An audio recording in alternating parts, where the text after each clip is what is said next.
to fix that problem. Okay. So moving on to Tanya. We're going to talk about of some very interesting stuff. I mean, I think the Tanya has become generally very interesting last few days. We said that the Jewish soul comes from the inner infinite level of Hashem. What is that? What does that mean? The inner infinite level of Hashem. What does that mean? So we said the way we describe it is the four-letter name of God, the Yud and the Hey and the Vav and the Hey, that for practical purposes I just called Havaya, which is a rearrangement of those letters because we cannot say it how it's pronounced. So the Jewish soul was specifically blown into man and not spoken as everything else in the world was spoken. The godly soul within the Jew came from the internal aspect of the infinite energy of Hashem, which is represented in the four letters, the Yud and the Hey and the Vav and the Hey letters. And those letters, the Yud is a level of wisdom, the Hey is the level of understanding, Bina, and then the Vav are the six emotions and then the Hey is Malchus, is speech and expression to the world. And those 10 energies which come from the four letters that's why it's revealed in man, because that's the human being, the man was created, at least the Jewish soul was created from there, and therefore it's reflected in the person that is created. He's going to say a number of interesting things. Let me explain where he wants to go, and then I'm going to share with you what he says. So he wants to explain why a sin, what happens when you sin. Because we are a chip off, they say chip off the old man, a chip off the mountain. We're emanated from this energy of Hashem. When blockages happen, life can't be given to us. So when that name is not clearly getting to where it needs to go, it stops the energy, and that's why a person could die. It's because if their source of energy and life comes directly from Hashem in that way, they need to do those mitzvahs in order to bond and make the connection. And if they don't, it brings, the opposite of life to the person by not having that clear, open energy to Hashem. So that's where we're going to go. That's where Karis, remember we talked about it in Chumash a number of times, Karis, death, we spoke about in Tanya, death by the hands of heaven, or Karis, his soul being cut off. It's a very practical reason why. It's because our soul comes from Hashem. And we also asked the question, which should be answered today, is why is it that we don't see today that people don't die if naturally when someone doesn't do the mitzvahs and their soul is what's making the body alive, and the soul is not anymore, there's blockage and it can't come down. So why doesn't the person just all of a sudden die? Will be answered at the end of today's class in time. So let's get started. So to start explaining today's Tanya, we're going to share with you just something we mentioned the other day's class. The soul comes directly from the infinite energy of Hashem. But if you remember, we said the soul needs to come into the body, which means even though it comes from the internal infinite energy of Hashem, the letters of Havaya of Hashem's name, to get into the body, it still has to go into speech, which is the physical creation of the world. So although it originates from the inside infinite energy of Hashem, the letters of Havaya, it's got to go into nature, it's got to go into speech that Hashem created the world with, it's got to go into the name Elokim, not Havaya, the name Elokim, which represents nature, somehow get into there in order to come into the body, because if it just stays infinite, it'll never be able to connect to the body. So it's got to come down somewhat into our physical creation of our world in order to exist. It can't stay internal, infinite energy of Hashem. It's got to go through the natural process. However, and this is kind of interesting what we're going to say now. We said that Hashem had used 22 letters in order to create the world. If you remember, we said yesterday's class that the letter Hey represents speech. The last Hey in the four-letter name of Hashem represents speech. And we said a number of reasons why. We said Hey is the number 5, and 5 has 5 different ways of the mouth to speak because it comes from the Hey, which is the number 5, and therefore Hey represents speech, and speech is used to create the world. But then we said something else, that of all the letters, the 22 letters, one letter uses the least formal formation in order to make it. So a lot of things will be used the lips, a lot of use with the tongue. But the Hey, when you say Hey, you're basically just letting out air from inside you. Hey, just ears coming out. So out of all the letters of the Aleph Beis, the letter that had the least mundane physical changes to it, creating it and making it more physical, the innermost of all the 22 letters to choose from, if I want to use and somehow get straight from the divine using a letter, but the most close to the divine, the most eternal letter of the divine, that would be the letter Hey, because it doesn't have so many nuances and particles that will change and create and nuance the letter. It'll keep it in the original ear, just letting ear out from inside yourself, is the letter Hey. So the soul that came from the infinite level of Hashem, but needed to go into some form of letters in order to get into the body, but went into the least physical appearance of letters, used the letter Hey in order to get it inside the body. So it went through letters, but it used the most spiritual of all the letters, that without creating the most physicality to it. So let's see that very interesting idea. Let's see that inside. Behold, it came down, the godly soul came down into this physical world.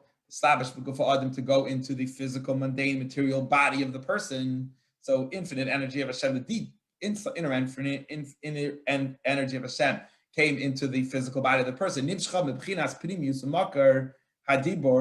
The way it came down, it had to go through speech, because speech is what creates the physical world, but it went within speech into only the letter Hey, the innermost part of the letters that almost have no physical nuances to it, and it kept it as pure as it possibly can, going into letters by using the letter Hey. Which is the breath of Hashem, Hamarumas by Hey, which is articulated, indicated in the letter Hey, Tata, the lower Hey, Kiniska, like I mentioned in yesterday's Tanya, describing the letter Hey in speech and so on. And like it says in the verse, when it talks about creation of the soul, Hashem blew into his nostrils the soul of life, blew, not really using too many letter physical shape, I guess. It was blown from the innermost, but it went through speech. And the man, the body became alive and woke up and became a person. As we explained from Kabbalah, that it specifically uses the term blowing and not speech. Everything else in the world was created with speech. We're talking about blowing here because it was blown into man to keep it as spiritual as possible. Zeu shakasu, and this is what the verse says.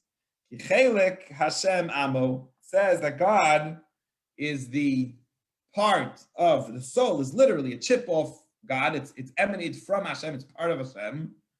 However, after it emanated from God, it became part of speech, integrated in physical world. Yaakov, the end of the verse is Yaakov is Cheva Nachlaso, is a rope to his inheritance. What does that mean, that Yaakov is a rope? I'm going to give an analogy of a rope, which is another interesting point in explaining today's class. So why is it called a rope? And let's talk about this. So we want to say that the soul began from the name Havaya, for the inner energy of infinite energy. It came from the name Havaya, and then it kind of gradually turned into letters into the letter Hey, affecting it a little bit as it's blown into the physical body. So what happens is, you have to understand, it didn't just change and become a different soul. In other words, it was infinite, and now it became into the mundane body. There's letters, and now it changed. It became a mundane physical thing. Guys, I don't see anybody I see one person in the class. I need some more faces on this class here.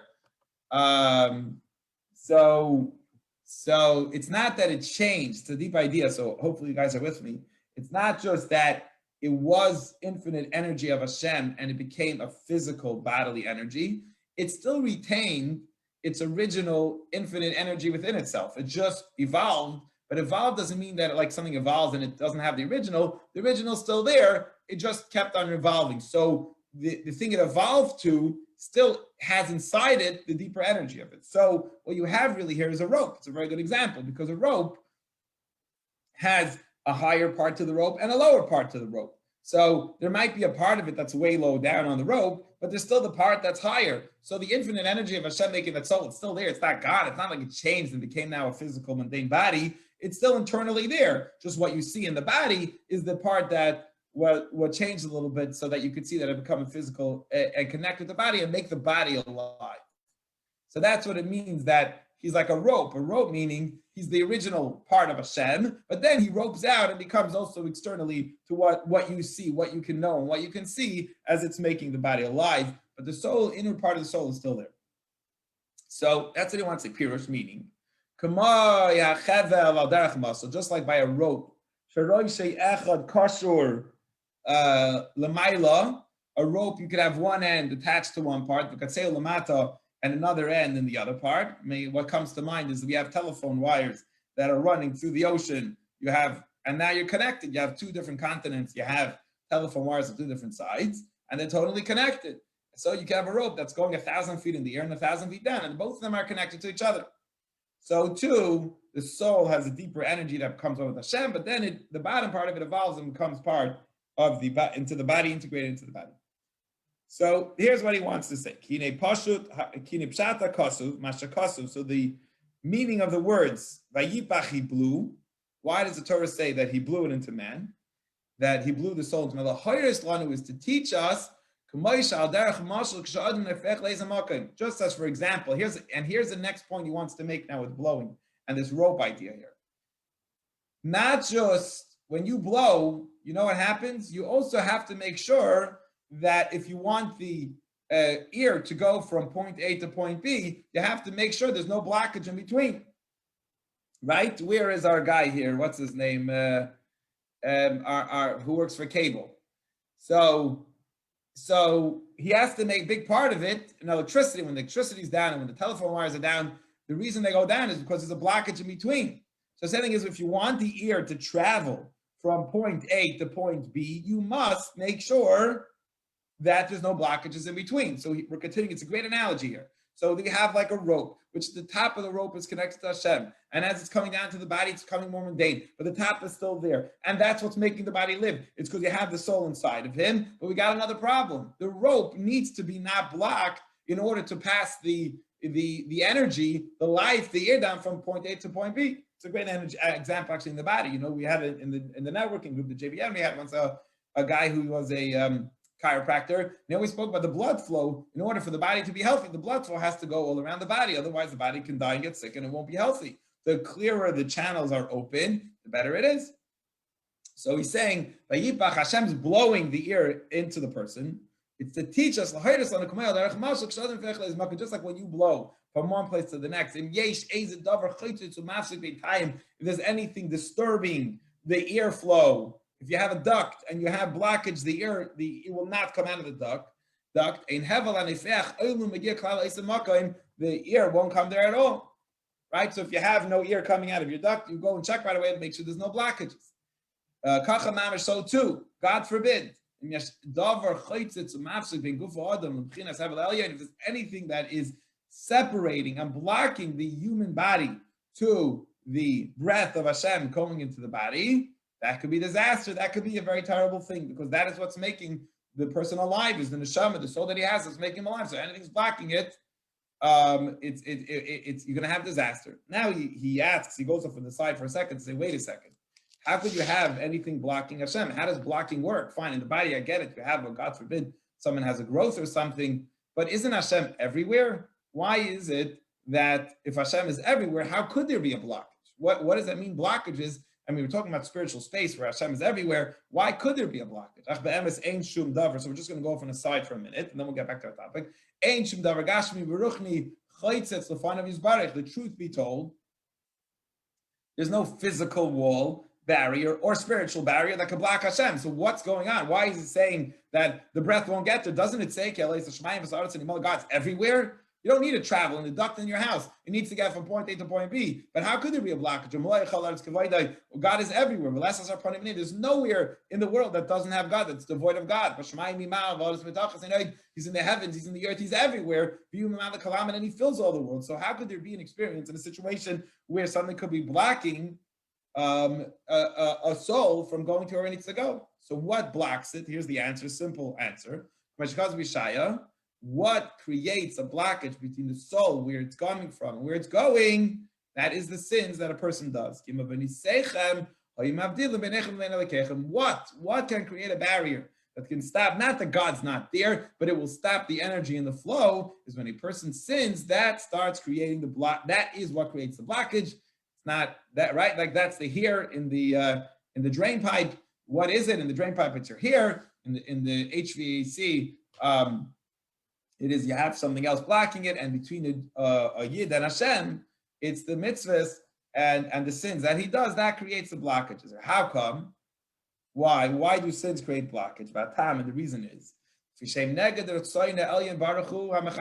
because a sin is going against the will and the want of Hashem, the will and desire of the Creator. This is what Hashem wants, and therefore, if you don't do what Hashem wants, you're making a separation. Remember, we said in the 4 letters. It's going to bring interesting here that the 4 letters that the name is made up of, which we come from, right? That's the energy that's blown into us. The letter Yud has a thorn on the top. The top left is a thorn on the Yud. And what did we say in the other day that represents? That represents the will of Hashem. So the will of Hashem is the source of creation. Now, if you're not doing the will of Hashem, then you're not connecting to the source of creation. You're automatically divesting and separating yourself from the source of creation because you're not doing the will of Hashem as part of the energy that comes in to create you, comes in to create your soul. And therefore, if you're not doing it, you're separating yourself basically from there. Not that God's everywhere. He's not going away. But by you doing the sin, you're creating stuff that's going against his will and automatically removing that energy from yourself. Like it says, everything Hashem made that he wants. So everything's created from his will. But if you're not doing his will, it's not created. Then he's not creating you because he's only creating his will. What he wants, he created, not what he doesn't want. He doesn't want you to do that. And therefore, you're going to lack energy in creation at the moment. Like we said earlier, that the letters of Havaya, the Yud and the Hey and the Vav and the Hey are what are the source of creation. And the will of Hashem is the Yud. So he's creating what he wants. So if he doesn't want it, he's not creating it. So automatically it's not created. You're going well against the will of Hashem.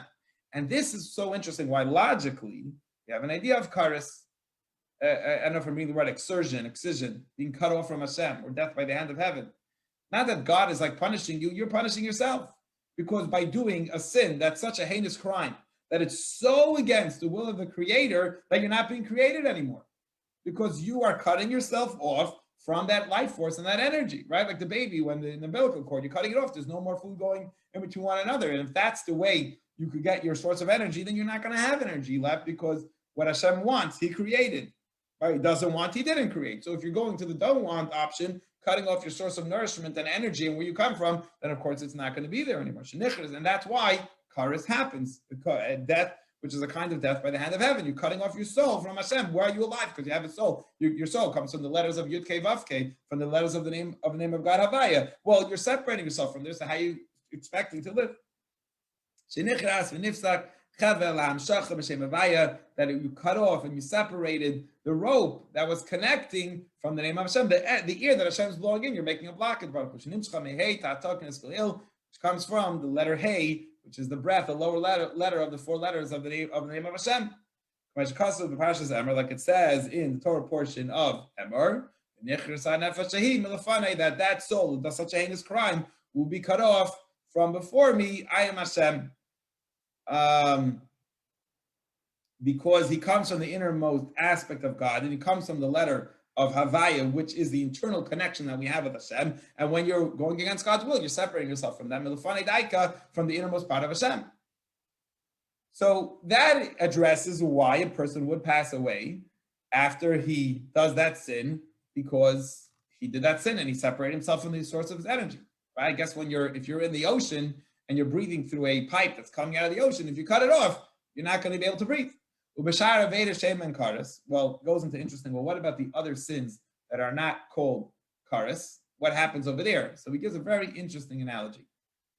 You don't cut off yourself. You're not blocking your windpipe, but you're creating some obstruction, right? So like in the blood's not moving fully. It could be you didn't create a full growth, but you created a partial growth. He says the word, you're creating a defect. What does it mean, a defect? Like in a knife, sometimes before you sharpen a knife, like in a kosher for ritual slaughter, they have to make sure the knife is perfect so that when they slaughter the animal, it's done perfectly without any nooks in it and any bumps, just smooth. You know, like when you cut yourself something smooth, you barely even feel it. So the knife has to be so.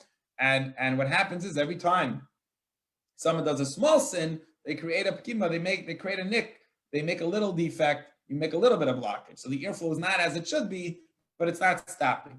And he gives a very good, interesting example. Imagine a thick rope, right? Because we're again explaining how we are like a thick rope. We're connecting our soul to our body. It's coming down here.